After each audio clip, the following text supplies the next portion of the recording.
Well, welcome back to the Word Expanded, the Gospels. We're in Matthew. We're in chapter 9. We're going to look at verses 27 through 31 today. It says this, "And as Jesus passed on from there, two blind men followed him, crying aloud, 'Have mercy on us, Son of David.' When he entered the house, the blind men came to him, and Jesus said to them, 'Do you believe that I am able to do this?' And they said to him, 'Yes, Lord.' And then he touched their eyes, saying, 'According to your faith, be it done to you.' And their eyes were opened. And Jesus sternly warned them, 'See to it that no one knows about this.' But they went away and spread his fame throughout all the district." I wonder if these are moments where God actually is smiling and going, you know, I don't want you to say anything about this, but, I'm glad that you felt like you needed to, that you had that urge that you wanted to. Right? Again, what God was doing in that little section is he's trying to protect Jesus. Right? So Jesus is telling people, hey, don't go tell anybody. Again, over and over, Jesus says, "It's not my time yet, not my time yet, not my time yet." And people are constantly trying to make it Jesus' time to do something. I got to tell you how frustrated I am in nature with that whole concept. Right? It's not my time yet, Jesus would tell people. Right? But it is our time, we think. And we want it right now, right? We want it done right now. It was the time of these two blind men, right? They cry out, "Have mercy on us, God." How we word things, what we say to God, it really matters. Do you pour yourself out before God and say, "God, have mercy on me today"? That there is a recognition that I need mercy. That is so important. Do you do that? Do I do that? Do we look to God and say, "God, I need mercy today"? Or do we look to God and expect mercy, demand mercy, think that we're worthy of mercy?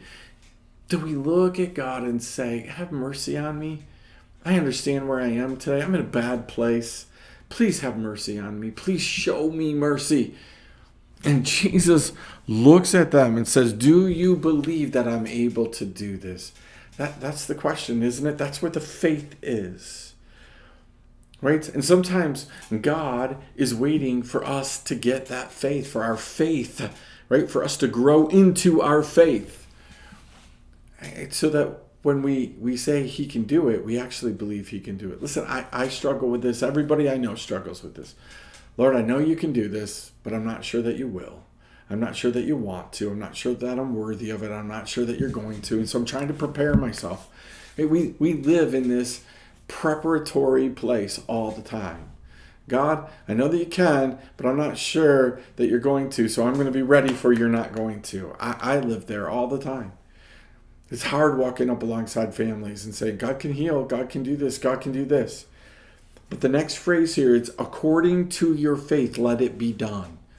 We don't preach that very much, do we? We don't talk about that very much, do we?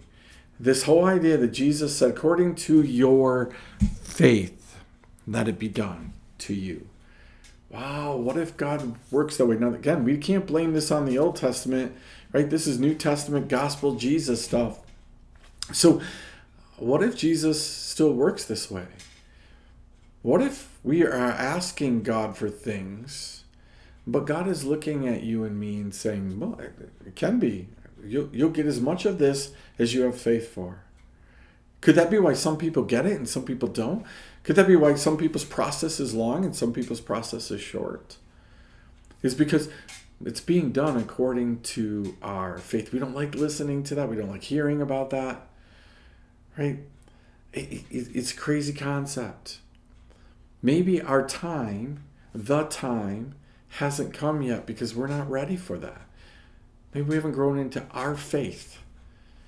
Maybe we're asking and begging and pleading God, and he's like, it'll be done the second that you have faith that it'll be done.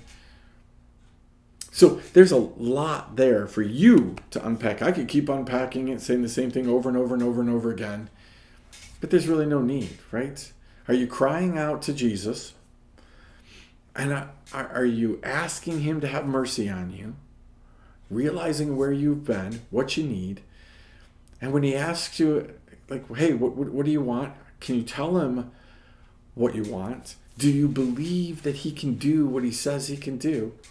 to the point where your faith is going to heal you. Your faith is going to make you well.